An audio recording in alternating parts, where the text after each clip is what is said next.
नमस्कार दोस्तों। आज हम जानेंगे भारत में शिक्षा की समस्याएं एवं मुद्दे चैप्टर के अंदर। प्रश्न है, शिक्षा के कार्यों का संक्षेप में विवेचन कीजिए।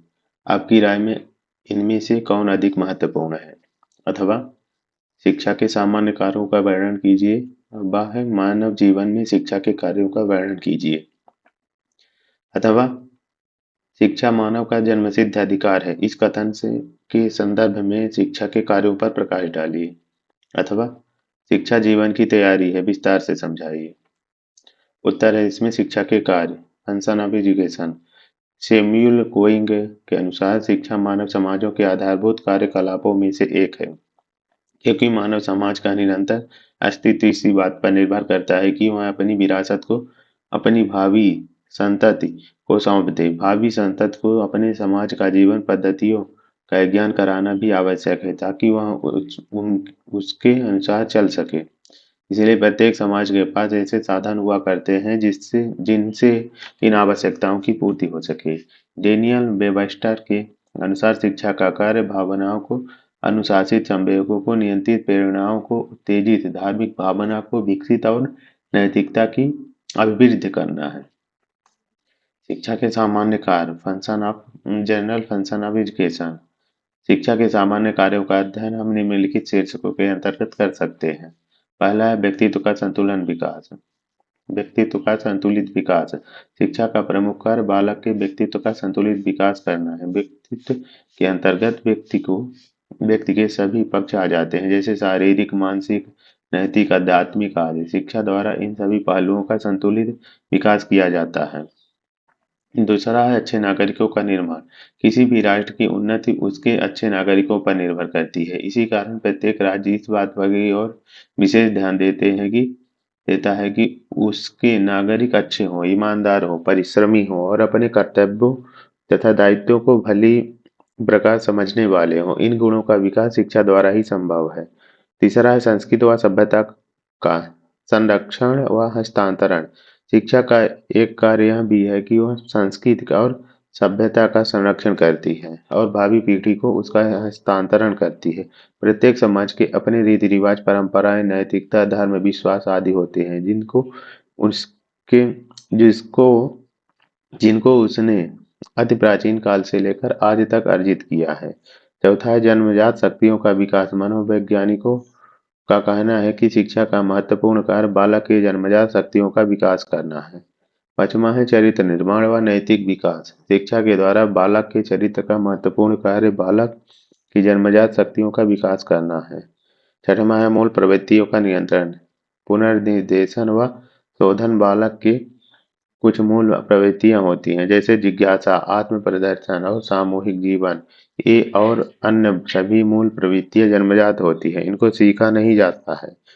इनमें स्थिरता होती है, ये मनुष्य के जीवन में सदैव बनी रहती है। प्रत्येक मूल प्रवृत्ति का कोई न कोई लक्ष्य अवश्य होता है और उसी लक्ष्य प्राप्ति के लिए मनुष्य कार्य करता है, क्योंकि मनुष्य एक सामाजिक प्राणी है और उसे समाज में अन्य व्यक्तियों के साथ रहना है। इसलिए यह आवश्यक है कि उसके द्वारा किए जाने वाले कार्य अच्छे हों।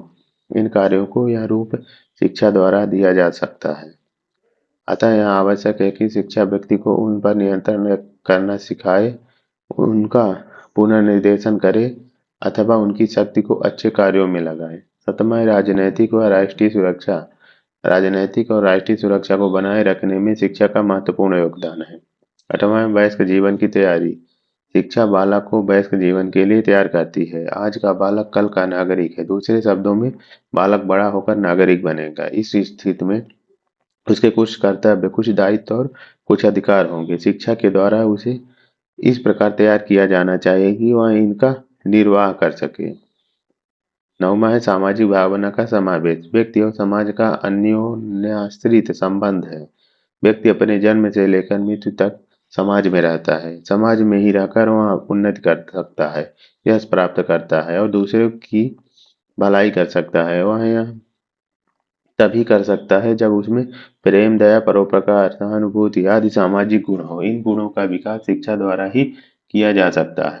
दसवां समाज में आर्थिक समृद्धि लाना।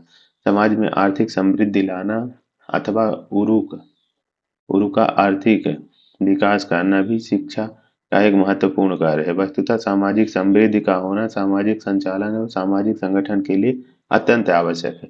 शिक्षा के द्वारा ही यह कार्य संभव है।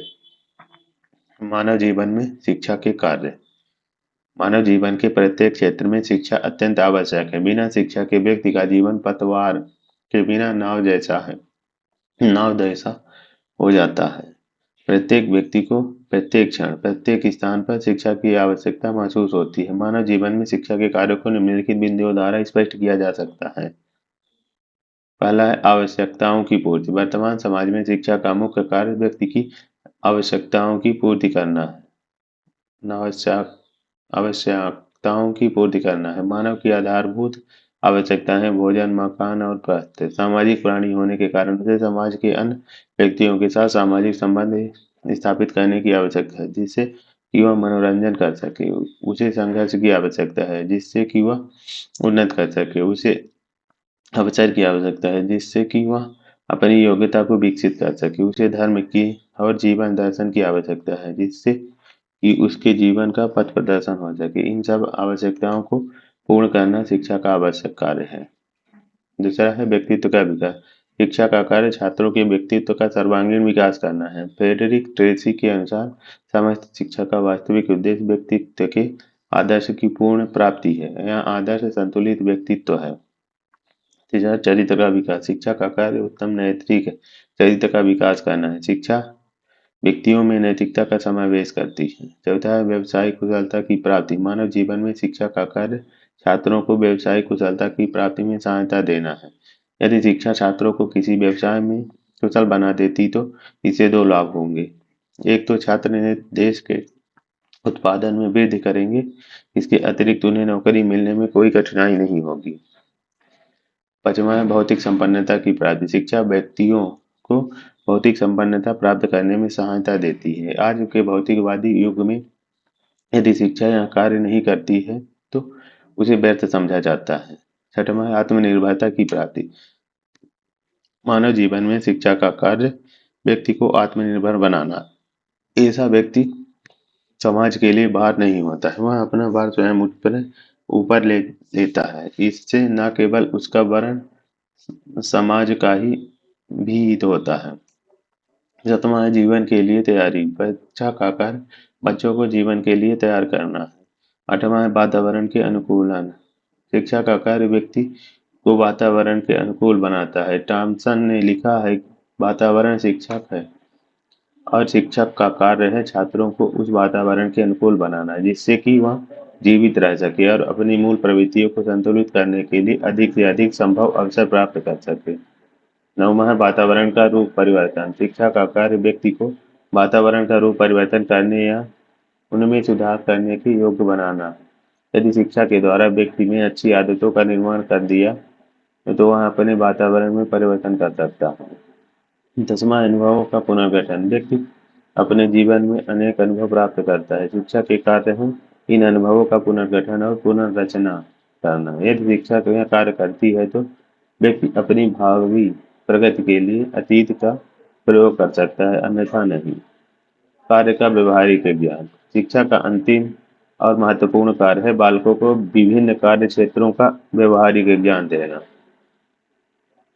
निष्कर्ष रूप में कहा जा सकता है कि शिक्षा व्यक्ति, समाज, देश और राष्ट्र के विकास के लिए महत्वपूर्ण भूमिका निभाती है। जॉन डीवी ने लिखा है शिक्षा को कार्य असहाय प्राणी के विकास में सहायता पहुंचाना है ताकि वह सुखी, नैतिक और कुशल मानव बन सके। इसी प्रकार वेबस्टर ने लिखा है कि शिक्षा का कार्य भावनाओं को अनुशासित, संवेगों को नियंत्रित, प्रेरणाओं को उत्तेजित, धार्मिक भावनाओं को विकसित और नैतिकता को अभिवृद्धित करता है। वास्तव में शिक्षा व्यक्ति के साथ साथ समाज और देश के विकास में भाग लेकर उनके उज्जवल भविष्य को सुनिश्चित करती है।